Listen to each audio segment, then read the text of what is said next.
Quais são os novos limites da negociação coletiva?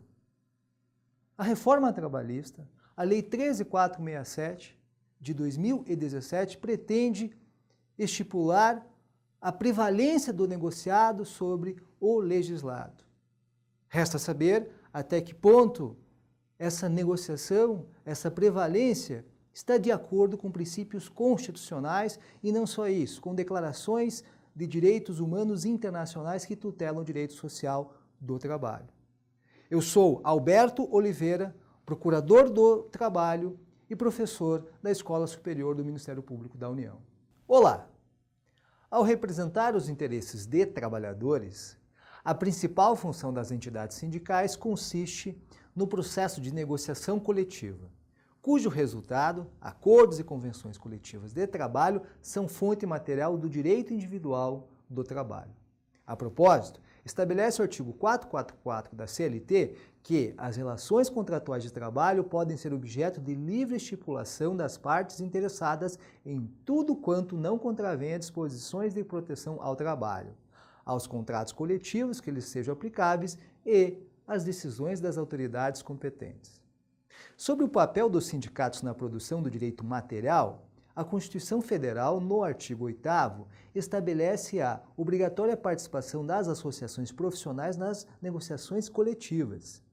cabendo ressaltar que a reforma trabalhista não alterou a organização por categoria, bem como a abrangência das convenções coletivas, as quais continuam produzindo efeito sobre toda a categoria, nos termos estabelecidos pelo artigo 612 da CLT, cuja redação destaco permanece inalterada. A respeito da autonomia coletiva da vontade, quais seriam os limites da negociação coletiva? Até que ponto acordos e convenções coletivas de trabalho, fontes materiais do direito material do trabalho, podem interferir nas regras do contrato de trabalho? O espectro do negociado sobre o legislado que vinha rondando o mundo do trabalho nas últimas 2 décadas pretende se consolidar a partir da vigência da Lei 13.467 de 2017, a reforma trabalhista, cujo artigo 611-A estabelece que o acordo e a convenção coletiva de trabalho têm prevalência sobre a lei em matérias relacionadas à jornada de trabalho, sistema de compensação, intervalo para descanso e alimentação, remuneração, prorrogação da jornada em atividade insalubre, dentre outros temas. Da mesma forma, nos termos da nova redação dada ao artigo 620, as condições estabelecidas em acordo coletivo de trabalho sempre prevalecerão sobre as estipuladas em convenção coletiva. Se não bastasse, a Lei 13.467 acrescentou o parágrafo único ao artigo 444, para fins de consolidar a autonomia da vontade individual em relação aos trabalhadores que percebem remuneração igual ou superior a 2 vezes o limite máximo dos benefícios do regime geral de previdência social. Tais trabalhadores, a partir da entrada em vigor da nova lei, poderão estipular cláusulas contratuais distintas ao disposto na lei e na negociação coletiva, limitando-se apenas aos direitos sociais expressamente assegurados na Constituição Federal. Realmente, como não poderia deixar de ser, o legislador infraconstitucional faz ressalva aos direitos sociais fundamentais. Sob pena de inconstitucionalidade, o artigo 611-B, instituído pela Lei 13.467, veda a inserção em acordos e convenção coletiva de trabalho de cláusula contrária a direitos da relação de emprego expressamente assegurados na Constituição Federal. A redução do intervalo para descanso e alimentação, por exemplo, é inconstitucional, pois diz respeito a instrumento normativo que busca tutelar a saúde do trabalhador. Nesse sentido, inclusive, apresenta-se a posição consolidada do TST através da súmula 437, inciso 2, que estabelece a invalidade de cláusula de acordo ou convenção coletiva de trabalho, contemplando a supressão ou redução do intervalo intrajornada, porque esse constitui medicina de higiene, saúde, segurança do trabalho, garantido, portanto, por norma de ordem pública. Se não bastasse, pretende o legislador infraconstitucional limitar o controle jurisdicional sobre a as cláusulas inseridas em acordos e convenções coletivas, em grave violação ao princípio fundamental da inafastabilidade da tutela jurisdicional. Ora, da análise do artigo 611-A, parágrafo 1º, verifica-se que, a partir de então, teria o julgador que, no exame da convenção coletiva ou do acordo coletivo de trabalho, teria que se limitar à análise da conformidade dos elementos essenciais do negócio jurídico e balizar sua atuação pelo princípio da intervenção mínima na autonomia da vontade coletiva. O novo artigo 611-A, parágrafos 2º, 3º e 4º, estabelece também que a ausência de contrapartida para compensar a supressão de direito assegurado em lei não resultará em nulidade da cláusula convencional, com exceção da instituição de modalidade de estabilidade provisória para os casos de negociação coletiva que resulte na redução do salário ou da jornada contratada. Se não bastasse, institui o novo texto a necessária nulidade da cláusula compensatória porventura instituída na hipótese de a cláusula correspondente padecer no âmbito de ação anulatória julgada procedente pela Justiça do Trabalho. Destaque-se ainda que o artigo 611-B, parágrafo 5º, cria a figura esdrúxula do litisconsórcio passivo que se atribui aos sindicatos nas ações anulatórias individuais e coletivas de cláusulas oriundas de instrumento que figurou a entidade como signatária. Não menos importante, o legislador, no artigo 614, parágrafo 3º, expressamente afasta a ultratividade da norma coletiva, em consonância, de fato, com decisão recente do Supremo Tribunal Federal na ADPF 323, o que, contudo, impacta a súmula 277 do TST, que estabelece o entendimento contrário em relação às cláusulas normativas. Mas quais são os limites da negociação coletiva? A Constituição Federal enumera como princípio fundamental do Estado brasileiro a dignidade da pessoa humana e os valores sociais do trabalho e da livre iniciativa, cujo conteúdo representa uma das principais opções político-constitucionais, razão pela qual veda-se a adoção de medida que, priorizando a obtenção do lucro, frustre a plena implementação do direito social do trabalho assegurado no artigo 6º da Constituição Federal. Efetivamente, a Constituição não deixa dúvidas de que o direito do trabalho é e deve ser regido pelo princípio da proteção do trabalhador, ou seja, trata-se de um direito especial que se distingue do direito comum, especialmente porque, enquanto o direito comum supõe a igualdade das partes, o direito do trabalho pressupõe uma situação de assimetria que requer intervenção estatal. Segundo o saudoso procurador do trabalho Arnaldo Susequinte, a necessidade de proteção social aos trabalhadores constitui a raiz sociológica do direito do trabalho e é, portanto, imanente a todo o seu sistema jurídico. E como reflexo do princípio protetor, tem-se que, ao lado do conteúdo contratual da relação de trabalho, também prevalece o conteúdo institucional regido por normas de caráter cogente, cuja incidência independe da vontade dos contratantes. Em razão de seu valor social, o trabalho é objeto de tutela especial por normas de ordem pública. Isso significa que a liberdade de contratar nessa matéria é restrita, não sendo autorizado aos particulares negociar o conteúdo mínimo indisponível dos direitos trabalhistas, assim entendido como aquele que, de acordo com os princípios constitucionais e a legislação própria, preserva a condição humana do trabalhador. Quer dizer, o Estado limita a autonomia da vontade para preservar o princípio da dignidade da pessoa humana do trabalhador. O direito do trabalho é manifestação do pluralismo jurídico, ao passo que atribui à negociação coletiva a característica de fonte normativa. Diante da existência de várias normas, declarações internacionais, Constituição Federal, normas infraconstitucionais, acordos e convenções coletivas e regulamento da empresa, resta estabelecer um critério para tratar do eventual conflito entre normas. Oportuna a lição de Plá Rodrigues ao dividir o princípio da proteção, elemento central do direito do trabalho, em 3 princípios: Indúbio pro operário, norma mais favorável e princípio da condição mais benéfica. Em relação a esse último, as fontes materiais do direito do trabalho devem ser aplicadas ao caso concreto, objetivando sempre a prevalência da norma mais favorável, bem como a condição mais benéfica ao trabalhador. Para além da hierarquia estática fundada no trinômio lex superior, lex posterior e lex specialis, neste ramo do direito do trabalho prevalece o critério da hierarquia dinâmica, cuja prevalência da norma hierarquicamente inferior tem amparo somente no princípio da norma mais favorável.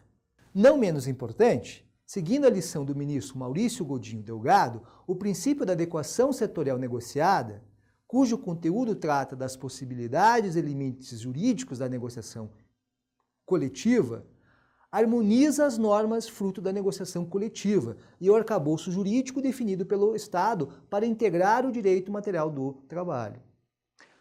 Ao instituir padrão de proteção superior ao estabelecido na legislação, a norma oriunda da negociação coletiva não tem problema em integrar o sistema de proteção que rege a relação entre trabalhadores e empregadores. O problema se apresenta quando a norma coletiva estabelece padrão inferior àquele estipulado pela lei. Muito embora o legislador constitucional tenha assegurado aos trabalhadores o direito ao reconhecimento das convenções e dos acordos coletivos, a negociação coletiva não pode extinguir ou reduzir direitos indisponíveis. Resta saber, contudo, se a nova redação dos artigos 611-A e 620 são capazes de afastar os princípios da norma mais favorável e da adequação setorial negociada quando do conflito de fontes normativas. Na hipótese de supressão de direitos, a autonomia da vontade atribuída às entidades sindicais só poderá tratar de direitos de indisponibilidade apenas relativa. Ao contrário, em se tratando de direito indisponível, não prevalece o princípio da adequação setorial negociada, pois tal direito diz respeito ao interesse público por constituir determinado patamar civilizatório mínimo que a sociedade democrática não concebe ver reduzido em qualquer segmento econômico ou profissional, sob pena de ser afrontada a própria dignidade da pessoa humana e a valorização ao trabalho.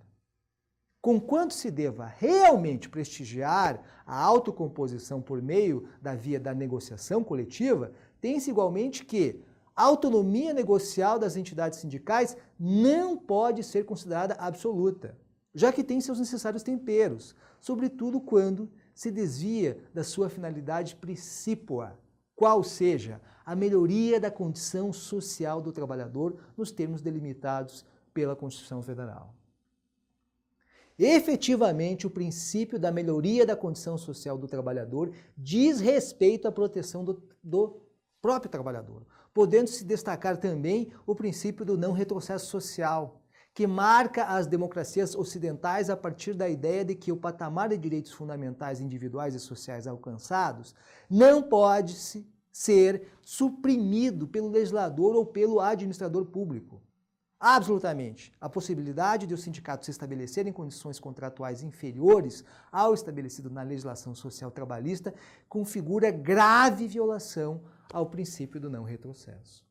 Ainda quanto aos trabalhadores classificados como hipersuficientes, ao serem excluídos da abrangência da negociação coletiva, tão somente por conta da remuneração auferida, vislumbra-se indícios de inconstitucionalidade, ao passo que a liberdade de associação e a liberdade sindical são direitos expressamente assegurados nos artigos 5º e 8º da Constituição Federal. Ainda que o legislador tenha feito a ressalva dos dispositivos constitucionais, a não incidência da norma infraconstitucional protetiva de caráter cogente implica em precarização da condição do trabalhador, razão suficiente para colocar sob suspeita a prevalência do negociado sobre o legislado. De outro lado, semelhantemente ao que ocorre nas ações coletivas, vislumbra-se a possibilidade da análise pelo judiciário do critério da representatividade adequada. De mais a mais, ainda que o legislador tenha feito a ressalva dos dispositivos constitucionais, a não incidência da norma infraconstitucional protetiva de caráter cogente implica em precarização da condição do trabalhador, razão suficiente para colocar sob suspeita a prevalência do negociado sobre o legislado. De outro lado, semelhantemente ao que ocorre nas ações coletivas, vislumbra-se a possibilidade da análise pelo judiciário do critério representatividade adequada em relação aos sindicatos, sem prejuízo da análise dos conteúdos das cláusulas inseridas em acordos e convenções coletivas, o que poderá ser feito a partir dos critérios do controle de constitucionalidade, controle de convencionalidade da própria concepção principiológica que se extrai a partir do princípio do não retrocesso social,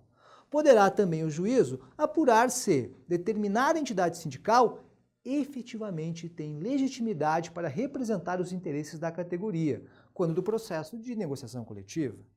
Deve-se considerar, a propósito, que a faculdade da contribuição sindical, que vem no bojo da reforma, é mais um indício forte de que o conceito de categoria como critério de organização perde força, cabendo à autoridade judicial estabelecer rigoroso controle sobre as possibilidades de atuação do sindicato quando da disposição de direitos sociais fundamentais dos trabalhadores.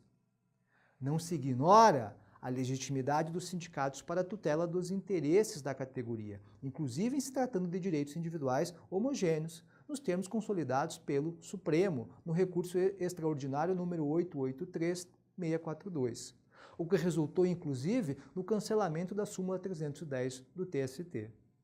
Ainda assim, o critério da representatividade adequada,